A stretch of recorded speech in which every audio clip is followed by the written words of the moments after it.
What does the Mike Evans news do for your guys' preparation? Not much. We got enough to worry about. They got a lot of playmakers over there, and really in every phase, and great coaches, and it's going to be a great challenge. So, we only worry about the things that we can control, and that's totally out of our control. So, it doesn't impact us at all. Matt, I know these guys are pros, so you don't have to teach them too much, but you had this happen a lot during your career here, where there's been a guy or two missing for a marquee opponent, and you guys have handled it without no one's been overconfident. It hasn't seemed. Is there a key to making sure that when a piece of news like this breaks, your guys don't think anything other than focus on ourselves? Well, yeah. They're regardless of who's out there for them. It's a heck of a challenge. It's just defensively they're loaded, offensively they're loaded. They got Tom and. They got a lot of great athleticism on their team, and that definitely helps their special teams. So it's going to be quite the challenge. We know that. What's your overall assessment of the special teams unit through 2 games and the progress from week 1 to week 2?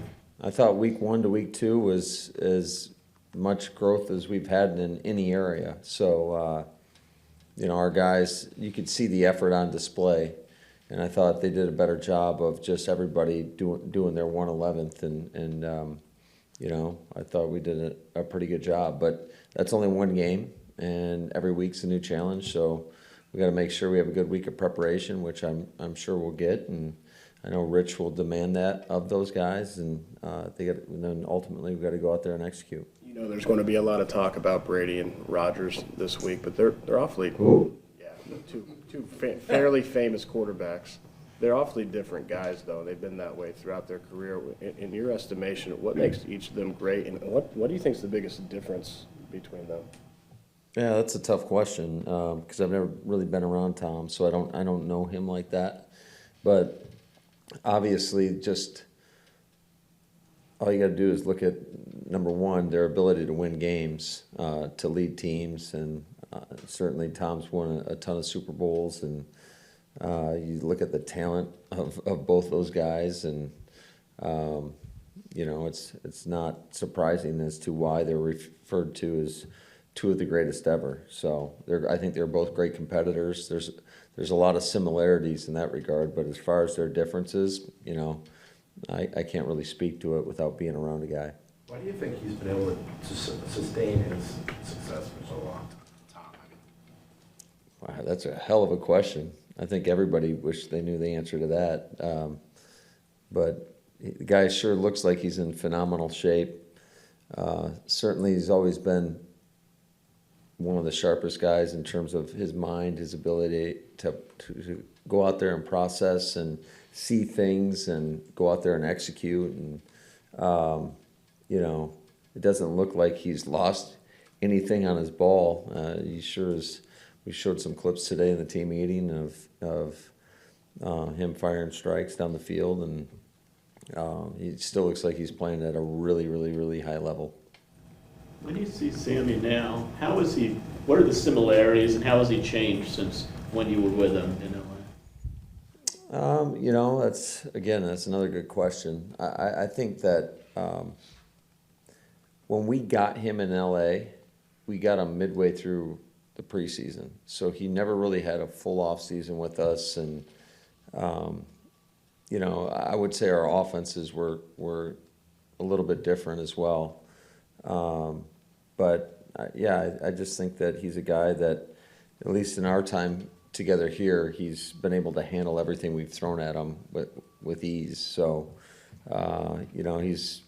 there's a lot more similar to when he was there than difference. I still think he's got a lot of juice in him. I still think he goes out there and he is an imposing player in the run game as well. He really makes some critical blocks for us, and certainly his ability to generate big plays was evident the other night, and we're lucky to have him. Hey, Matt, at the end of the game Sunday night, the design play to Sammy for 55 yards, and I think Aaron Jones had one for 15. Tell me, though, about that red zone offense, because it seemed like that was particularly frustrating for you guys. That even though the game was probably secure, that you wanted to finish there after those big plays. Is that tough to transition sometimes in the red zone after those big games? I think we had a penalty, if I remember correctly, and certainly anytime you get, it's tough to overcome penalties at any point of the game, but in particular, you're talking the red zone. Those are tough plays to overcome, and we definitely wanted to keep the ball on the ground to let that clock, hopefully expire as much as possible. And who's got their phone in here?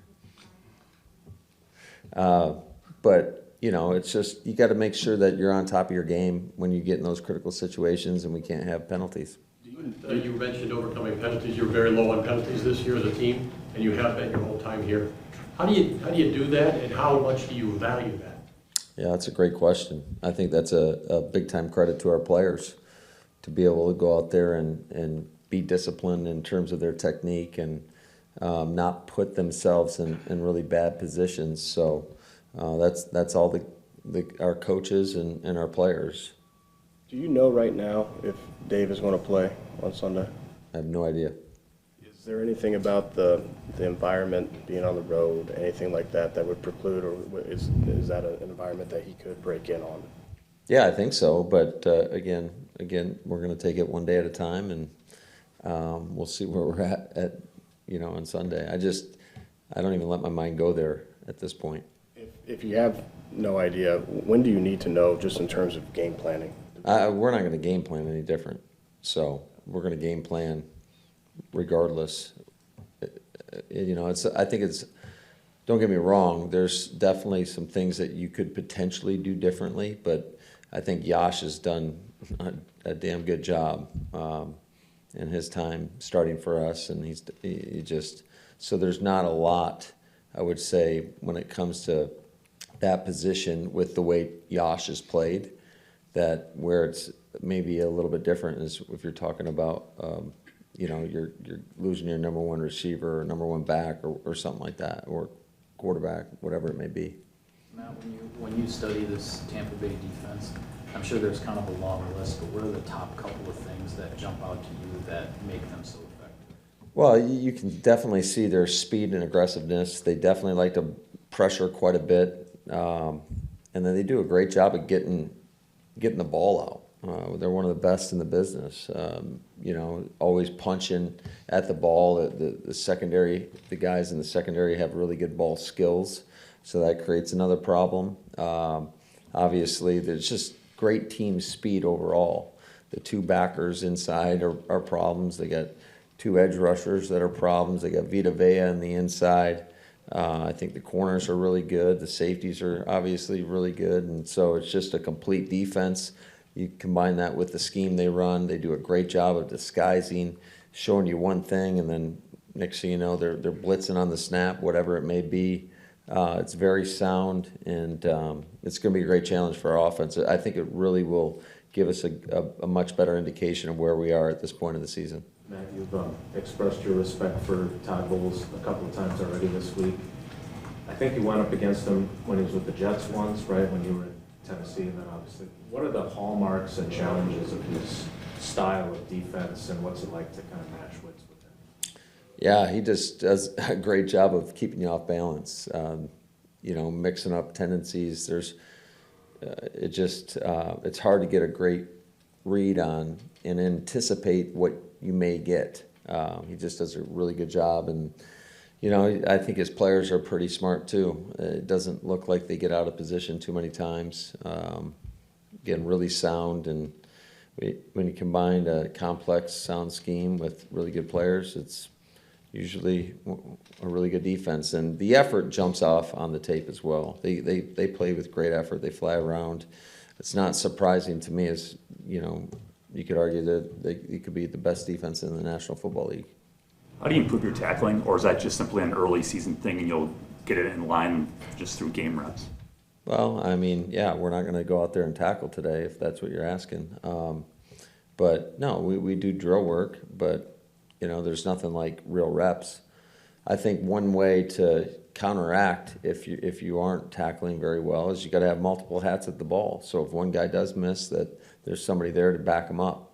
So we got to make sure that we're swarming to the football, and each week could be a different deal depending upon who you're playing. Some guys are very good at breaking tackles. I think, I want to say, didn't Aaron Jones have like 13 broken tackles last game? So like, and I get it, every week's just a new challenge. So, you know, depending upon who you're playing though, they can make it a little bit more difficult for you.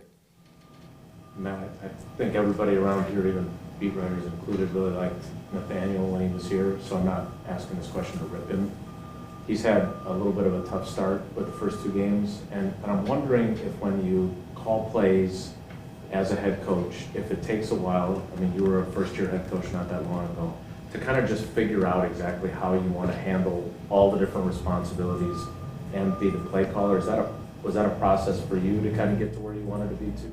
Yeah, I think it's a process for anybody when you're in a new role. And, you know, I got all the confidence in the world that he's going to do a great job. And I don't know necessarily all the nuts and bolts or details to what you're talking about, but, you know, it's important that you lean on other people as well. And but I got a lot of confidence in him, not only as a coach, but he's super organized and he'll figure it out, no doubt about it. So everybody needs to stop hitting that panic button down there.